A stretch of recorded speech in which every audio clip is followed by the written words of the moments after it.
Good morning, Husker fans, and welcome back to the Husker Big Red YouTube channel. I'm Chris Peterson, and joining me, as always, is Danny Gillette. And we're back here for Victory Monday as we're going to break down the win over Michigan State. We're going to look at the fallout, some of our hottest takes, look at the grades, and just kind of recap a 38-27 win for the Huskers, 4-1 on the season now. And yeah, Danny, how are you doing on this Monday morning?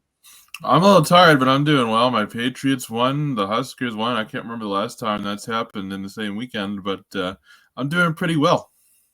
Yeah, big win for the Patriots last night. Big win, I would say a big win for the Huskers. So we'll dive into that. Before we get into it, if you guys haven't already, do us a huge favor, hit the subscribe button, hit the like button, get to the comment section, let us know what you think about the Huskers 38-27 win over Michigan State. And yeah, maybe it wasn't the perfect win, maybe one that's not going to, the game story is not going to hang in the Husker Hall of Fame, but 38-27, 4-1.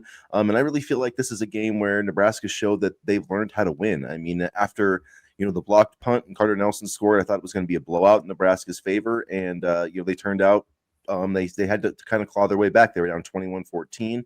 And that was I thought that was a turning point. I think I said it's time for the five-star quarterback to play like a five-star quarterback, and he delivered a great ball to Ja'Cory Barney, got us in scoring range. Emmett Johnson did the rest, and then it just kind of snowballed from there. But I thought that 24 unanswered points was a great response by this team, and I thought that was showed that the growth that they've made under Matt Rhule, at least so far this season. Michigan State games are never, I said it wasn't sexy football in one of my post-game comments, and that's the absolute truth. Michigan State games are never, clean or blowouts, honestly, or things like that. The Michigan State always makes you work, and the Michigan State defense definitely made Nebraska work. But they came out, and especially in the second half, they really showed, like you said, how to win. And also you could tell that adjustments were made at halftime, and so yeah, I thought this was a really good. I thought this was a really good win. Aiden Childs, I'm not too sure. The Nebraska defense did a good job of containing him, but I wasn't too impressed with what I saw on Saturday. And not that Dylan Raiola had a fantastic game either, but I thought the Nebraska defense did a good job of keeping him contained as best they could. Yeah, I thought it was a good, test for their defense. And yeah, it was 9-23 for 85 yards. The backup quarterback, completed 6 of 7 passes for a touchdown. So they did give up about over 150 yards passing, 156 yards passing, but still 15 of 30 attempts. So I think we can, say that this pass defense is legitimately good at this point after holding Michigan and Michigan State, the first two Big Ten opponents, and Cincinnati, all three of those teams under 156 yards passing. The thing that impressed me the most about the defense, just they finally stepped up and were able to contain somebody running the football. Chili's only had 23 carries. He had 43 yards in losses, which a lot of those were sack plays or whatever, but he only gained 66 yards, which probably is still quite a bit for a quarterback. But I mean, you're going to give up some things to him. Kai Frazier didn't do much at all. 58 yards, 3.2 yards per attempt. Nebraska only gave up 2.2 yards per attempt for the game. So I don't think you can ask for much more out of the run defense. They got 3 total takeaways. Special teams I thought was spectacular. I don't know if they win this game without the special teams. They probably still do, but that gave them 10 points basically. You had the fumble. I honestly, Nebraska probably should have won this game in a blowout. And so I mean, I can understand, maybe a little bit of the frustration, but I think there are some people that are totally freaking out. I mean, it seems like they're acting like Nebraska's 1-4 instead of 4-1, and that mindset I just don't quite understand. Because it's a lot more fun to be the doom and gloom than it is to celebrate in the victories. And again, this isn't the Tom Osborne team of the 1990s or the Tom Osborne teams of the 1990s. College football has completely changed, and I'll take 4-1 any day of the week because I remember some years we were 1-3 or 2-2, so I'll take 4-1. 123 rushing yards, or I guess not quite that many for Nebraska. But 80, they did lose some yards there, but 83 rushing yards from Emmett Johnson. I thought he had a big day. Probably should have got the ball a little bit more.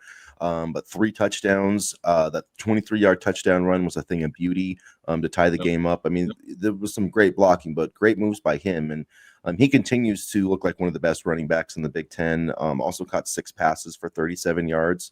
So well over 130 yards for Emmett Johnson. Not quite the 150 that I predicted that he would have, but pretty You're close. close. Yeah. I actually did get the score correct. I predicted 38-27 on the stream Saturday, so I did have the score predicted correctly for, not that that means anything. But then, big plays in the passing game when they needed it. The 45-yard play to Ja'Cory Barney, the 59-yard play to Isaiah Hunter, which, Raiola had something to do with it. Obviously, it was a really good throw, and you have to have the timing right. But mostly Justin Evans just decided to kill a Michigan State defender with one of the best screen blocks I've ever seen. So that series of plays I thought showed a lot of growth. And there's every team in the country is flawed, every single team, whether it's Ohio State, Oregon, whoever. And I think we saw that. I mean, it's not easy to win in this conference. Last week, we were sitting here saying, oh, is UCLA going to win a single game this season? And they just beat a team that many people predicted to be winning the Big Ten championship or playing for I the Big couldn't Ten believe that. championship. I could not believe that. And James Franklin's hot seat is absolutely probably burning his ass right now, is what my thinking is there. But man, I could not believe that. And then there are a couple games this weekend that really surprised me. Sorry, go ahead. No, it's just you can't take any win for granted, in this conference. I mean, it's tough to win. You got 18 programs who are all spending a lot of money to try to win games. And that's the thing about UCLA. I said I think I predicted him to beat Nebraska, and people probably thought I was crazy, but I knew at some point that Nico Amaveli was going to have a game like that. And if he plays like that, he's capable of beating somebody, and that's what happened. I mean, he had almost 300 total yards and like 5 touchdowns. So, I mean, he looked like a 5-star recruit. When your 5-star recruits play like 5-star recruits, you're gonna have a good chance to win. And speaking of that, Nebraska, Williams Noweri, man, he looked like a former 5-star. 1.5 tackle or 1.5 sacks, some tackles for loss, and he really stood out to me. So that defensive line, I think that was maybe the most encouraging thing from this game. Cam Leonard had a big sack. He did. But Noweri dominated, and Elijah Judy had a sack. So I thought that those guys, and there was a little bit more 4-man fronts for Nebraska this week, but I thought those guys really stepped up. I thought so too, and Noweri's been worth every penny. He really has, and he's been able to get to the quarterback with ease. He's been able to be a disruptor in the backfield, and he just continues to play at a high level. Same thing with Deshaun McCullough. Those two have been incredible additions from the transfer portal, and I mean, honestly, you still got a lot of the season left, but you look at this transfer portal class. You had Hunter, an absolute, road runner type speed with one shoe scoring the touchdown. This transfer portal class is looking pretty good. Yeah, and what I liked about it when they signed them is that a lot of them have multiple years of eligibility. Isaiah Hunter has 2 more years after this. Williams Noweri is a freshman in terms of eligibility, so he could have 4 more years if he wants to. Probably won't stay that long if he keeps playing at this high level. Yeah, probably. Yeah. But that's fine. That'll be a good problem to have for Nebraska. Yeah, and it was good to see Cam Leonard. David Hofkin, the big guy, got some snaps on the defensive line in some meaningful situations and did a nice job at the 6'7", so getting some more size in there on the defensive line. I thought the linebackers played well. Javin Wright, I thought, had a really good game. He was, in on one of those early sacks that was the half sack for Noweri. That was the one play where he just jumped over a defender blocker. Yeah, that was crazy. I thought that kind of helped set the tone. And what else can you say about Mike Eckler's special teams? It's just been the transformation has been night and day. It's been incredible. This is one of the best special team units in the country. You look at Ja'Cory Barney, man. Carter Nelson was probably right to apologize for that block in the back because it wasn't needed. Ja'Cory Barney was going to house that anyway. And so it's a little bit frustrating because Nebraska should have had 2 special teams touchdowns. But, man, he's going to score a touchdown on a punt return at some point. Like, you can just feel it. And it's a weapon. Every time he's back there to return, it's a weapon. And then Archie Wilson's coming up with big punts, even though they're, confusing with the Michigan State punter on the broadcast. And it just, blocking punts, the coverage, making field goals in 30, 40 mile an hour wind to take the lead. I mean, every single time that Nebraska needed to play on special teams, they made it. And it's like, man, whatever Mike Eckler's making, he should be making 3 times that, because it's just been like mind blowing how he's turned this into from a weakness into a strength literally overnight with basically the same players. And and you talk about making a play when needed. Deshaun Singleton had a hell of a game. I mean, it was frustrating that we weren't able to get much out of the field position, but he was playing at such a high level on Saturday. He was all over the football. I mean, you talk about rising to the moment. He did that. And then you talk about young impact players. Rex Guthrie, I heard his name so many times during the broadcast, and people were kind of scratching their heads when Matt Rhule said he heard from an NFL scout who, who's that young guy on the field, that Guthrie kid. And I see why scouts are starting to ask. I have no doubt in my mind that scouts have been asking, and he's a heck of a player. He really is. Yeah, he 5 tackles on Saturday, and just a great, he's really great at getting down there and filling in the box. Javin Wright, 10 tackles, 3.5 tackles for loss. Shavers had 9 tackles, 2 Shavers tackles for loss. Yeah. Donovan Jones had 7 tackles. So, and like you said, Singleton had a great game. It would have been nice if the offense could have taken advantage of some of the field position. I think on the 3 turnovers Nebraska got, they got 3 points out of it. So that's probably part of the reason why this game was closer than it needed to be. But at the end of the day, I was extremely impressed with the way that they bounced back. And, I think that I messaged you maybe when it was 21-14. I was like, oh, this is gut check time. And gut check time? And what did they do? They went right down and scored the touchdown. And within minutes, they had the lead. And, 24 unanswered points. Like, to me, that just was such a, would this team have done that last year in 2023? No, they wouldn't have. No. So, No. I think that, let's stop looking a gift horse in the mouth and appreciate this team for what it is right now. And that's right now they're 4-1, and every single goal that they had at the start of the season is on the table. They wanted to, take a leap forward, but basically, I mean, the goal to me has always been, some sort of playoff contention. Not necessarily, I'm sure the goal for the team is to make the playoff, but for a lot of us fans, it's just to be in that conversation. And right now, they're still in the mix. Now they have to go on the road for 2 very difficult games, and they have to take care of business. And that'll be another step of growth. But right now, I just really am having a hard time with people that are acting like the world is falling, or that Matt Rhule should be like on some sort of hot seat or something. Like, I mean, did you watch Nebraska football 3 years ago? Like, we couldn't walk and chew gum, and now we're 4-1, and that's a pretty good place to be. I know it's not perfect, but that they don't have a place for pretty or perfect on the scoreboard. It's just they keep track of points, and 4 out of 5 times this year, Nebraska's been ahead in that regard. So that's a pretty good place to be. And no team is an easy win in the Big Ten. I don't care who it is or what it is. No team is an easy win in the Big Ten. I mean, and you look at, so again, some of the games this weekend were kind of, very, very eye-opening in regards to, Penn State looked beatable. I mean, to me, maybe aside from Ohio State, the Big Ten is up for grabs. And, none of these wins are going to be pretty.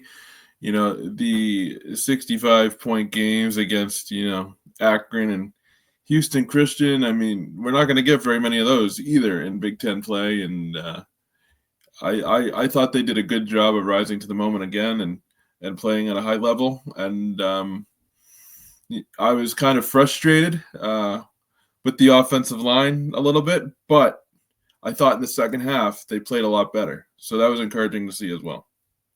Yeah, and you look at Michigan struggled with Wisconsin. Wisconsin had the worst offense basically in college football, and they came out and scored an opening drive touchdown against Michigan. They had their chances too. They had more chances in that game. Purdue gave Illinois a fight, and they are one of the So you look at Michigan, Penn State, and Illinois, all ranked teams. They played Wisconsin, Purdue, and UCLA, who coming into the week were basically universally viewed as the 3 worst teams in the Big Ten, and they all had trouble. So there's not an easy win in the schedule. You look even when Oregon went to Northwestern ran the ball all over their ass, and Dan Lanning was freaking out about the run defense. So there's no perfect team in the Big Ten. And Maryland too had a rough weekend. I thought they were going to be. I thought they were 5-0. Frankly, I saw that it was 20-0, and I didn't look at it again. And then I saw we were favored and by 6.5 points, and I thought, oh, that's weird. And then I saw that it was a matchup of 4-1 teams, and it's because they lost. So Washington scored 21 in the fourth quarter. So anyway, that's shows you how quickly you can go from victory to defeat. So, don't you should never complain about a win in the Big Ten Conference, I guess is my point. So let's move on to before we get to our hottest takes from Michigan State, let's get on to the grades. And so offensively, I'm going to give the offense a C, and we'll start there. And I wanted to mention the offensive line. I did think they had some struggles, but it was interesting that on the Pro Football Focus grades, the offensive line grade out pretty well. Elijah Pritchett and Gunnar Gatula had some of the highest grades. I honestly thought a couple of the sacks were on Raiola. Just he needed to get rid of the football, and then part of it too is just protection, and then that could be on him as well. But like the play where Emmett Johnson was trying to come across the formation and ended up having to block a linebacker, edge rusher, like that's just a bad matchup. He's not going to win that matchup. Like there should never be a situation like Emmett can be chipping on players and like maybe a blitzer, but to me that guy was almost like a declared edge, and so I don't know what happened where the tackle didn't block him. So that's not, like the sack goes to Emmett Johnson, but is that Dylan Raiola's job to see that protection and adjust it? I know he thought maybe he can just kind of throw the ball around that guy. So I don't know, that's another sack. I'm not sure who that one's on, but 12 sacks in 2 games can't happen, whether it's Raiola, the offensive line. I think it's a combination of those things, but have to get that improved, especially because like Michigan had 1 sack on Saturday against Wisconsin, and outside of the other 4 games, outside of Nebraska, they've had 7 sacks. So they've had as many sacks against Nebraska as they had in their other 4 games. Michigan State had 6 sacks in their other 4 games. They had 5 on Saturday. So when you have teams coming in to Lincoln and are having as many sacks as they've had on the rest of their schedule, like that's a problem. And it's something they have to get fixed. But I don't believe it's just solely on the offensive line. I don't believe so either. But I also, people are talking about, again, subbing in Latif or Raiola. I don't know if that's the answer either. I mean, you're talking about subbing out a quarterback that's thrown for 1,331 passing yards, 12 touchdowns, and 2 interceptions. I mean, it's kind of silly, to be honest with you. It's crazy though. Those people have no idea what they're talking about. I guarantee you that has not been even discussed a single time by the Nebraska coaching staff. I guarantee it. That would be coaching malpractice. Yeah. Putting in TJ Latif would be coaching malpractice. Okay, like I do not understand people. Oh, he's going to run and do this. No, he'll be running around like a chicken with his head cut off. He can't read defenses like Dylan Raiola. Do you think that TJ Latif? Oh, because he ran around against Houston Christian, he's not a scrambling quarterback. Like, I don't know what these people, he's not Bryce Underwood. He's not even in the same universe as Bryce Underwood. He's not, like he ran against Akron, big whoopity-doo. Anybody can do that. Like, that makes no sense to me. Like, he would get absolutely murdered back there, and we would be turning the ball over like crazy. Like, it's just, people are clueless. If you think TJ Latif should be playing over Dylan Raiola, you're clueless. And frankly, like, you should never be able to talk about football in the intelligent way again. And you haven't. So please just stop. Like, there's a lot of people who think that, and it's really, really interesting. I mean, they're gonna, and not to mention the fact that we've been, and I don't care if we get demonetized, bitching and moaning about having a pocket passing quarterback for years. We finally have one, and now we want to run him off the field. So I don't know what we want. I mean, it's like what you would get is basically what Michigan State got on Saturday with Aiden Childs, except with a less talented passer. Like you have to read defenses, and then these people like, oh, we just put out a scrambling quarterback. No, you want to know what happens when you have a scrambling quarterback that can't read a defense? Go watch Jalen Milroe play Michigan's defense twice. He did not do a damn thing. You can't it's just not some magic solution that you can run around. They'll just blitz. They'll just blitz him. He'll have no idea what's coming. He'll make mistakes. Like, it's just, people are so clueless. We saw that in 2023. Like credit to Heinrich for being part of a tough situation and battling, but there were times 2 years ago where we saw that exact same thing happen. So either people have a short memory or they just didn't watch. Yeah, I'm not really sure. It's just that same. It's always easy to fall in love with a backup quarterback, but Nebraska fans have always done it, no matter who it is. I know, it's crazy to me, and I know, maybe Dylan didn't have his best day ever, but I mean, let's be mindful. The wind was blowing 30-40 miles an hour, and when they had to have it, when they absolutely had to have it, he threw a 45-yard pass to Barney. Like, I mean, I know he had the one interception. It wasn't great. It's because he didn't see the linebacker. I mean, is he the first guy to make that interception? No, definitely by the linebacker too, because when they were showing it on the replay, I didn't see the linebacker either, and then he came over. And that was Jordan Hall. That's their best player. Like Raiola didn't think he was going to be there. I mean, I've seen NFL quarterbacks I've seen Jordan Love make that interception like 6 times in the past 3 years. It just happens. Sometimes you don't see that guy, and that was a credit to him. But like, yeah, these people are crazy. Dylan Raiola is one of the best quarterbacks in the Big Ten, and he is the least of our problems right now. I know that, yeah, he needs to probably get rid of the ball a little bit quicker, but I mean, that's like, yeah, I could have said the same thing about Aaron Rodgers like halfway through his NFL career. Like he took sacks all the time. And sometimes when you have like super talented players, like they want to hang on to the ball because they know they can fit it into certain spots. So like he needs to be coached a little bit like, hey, it's all right to throw the ball away and live to fight for another down. Like that's a coachable thing. It's not, like TJ Lateef. It's just that's Yeah. crazy to me. So anyway, I'm gonna go with a C for our offensive grade. Could have been better. They needed to play better complementary football, but they still scored 38 points with some help from the special teams, and yeah, C for me, but could have been a lot worse. Yeah, no, C for me too, and it reminded me a lot of the Purdue game a little bit. Purdue game last year struggled in the first half, turned it on in the second half. At the end of the day, they were able to make the throws they needed, and obviously, you would have liked to have, scored more points off the turnovers. But hey, they got the job done. They scored quite a bit, and they made plays when they needed to, and that's not something you could have said about Nebraska teams a couple of years ago. So yeah, not great, but not terrible, like some fans are saying. So defensively, I'm going to give the defense an A. You get three takeaways. I mean, I guess the one was special teams, but still, you get 2 interceptions, 4 sacks. You hold Michigan State to 240 yards, 83 yards rushing. Aiden Childs threw for 93 yards, 156 total. So, I mean, they basically gave him the 1 touchdown after the interception. So 21 points, it's not going to kill me. Anything under 20, I think, is a pretty good thing. I know they ended up getting a little more than that in garbage time, but overall, I'm happy with the way the defense played. So I'm going to give them an A. Yeah, I mean, I'll give them a B. I didn't like the touchdown that they gave up, and I thought the backup quarterback, he had some success against defense. Stop me if you've heard that before. But I thought overall they played pretty well, and yeah, I'll give them a B. Special teams A plus. I mean, Yeah. I don't know how it could be any better than that. A plus plus plus for Mike Eckler's crew. Yeah, and you talk about guys with multiple years of eligibility. Archie Wilson that might be a key piece with multiple years. So yeah, A plus plus. He's done a fantastic job.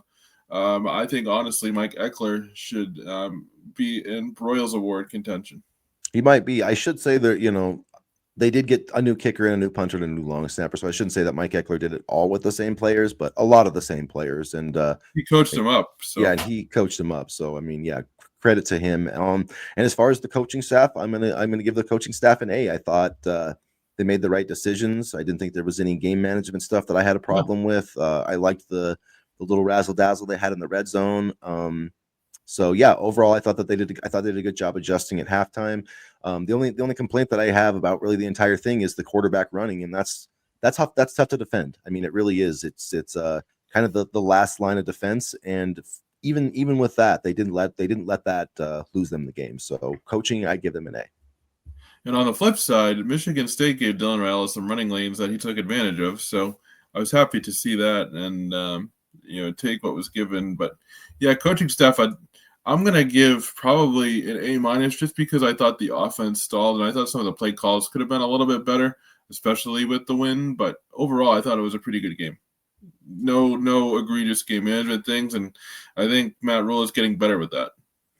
Yeah, I think he has done a better job with that. And like I said recently, it's just, having more confidence, in your quarterback, I think helps with a lot of those decisions, having kind of that aggressive mindset and then trusting the defense. Like we had the fake punt, I guess maybe is the one, question or the one decision that we could look back and talk about. And I thought that was a good decision. You're punting into the wind. So you're not going to get a ton of field position there. I mean, I guess you could make the case that Archie's pretty good at bouncing it, so he probably would have figured out a way. But I thought that was a good spot. Michigan State, I can't remember if they ended up scoring on the drive or not, but but you can't really look at the end result and then look back and say, oh, that was a good decision or a bad decision. The defense is playing really well. Your special teams have been excellent, so I like the decision to go for it. It just didn't work out. Yep. Yeah, no, I like the play call there. I like the decision to go for it, especially with the wind. You saw the wind really play a factor on some of Aiden Childs' throws. I thought they sailed a little bit, and so yeah, the wind was a factor, and I didn't mind the decision to go for it at all. And I like the aggressiveness, honestly, even if it may not work out like we intend.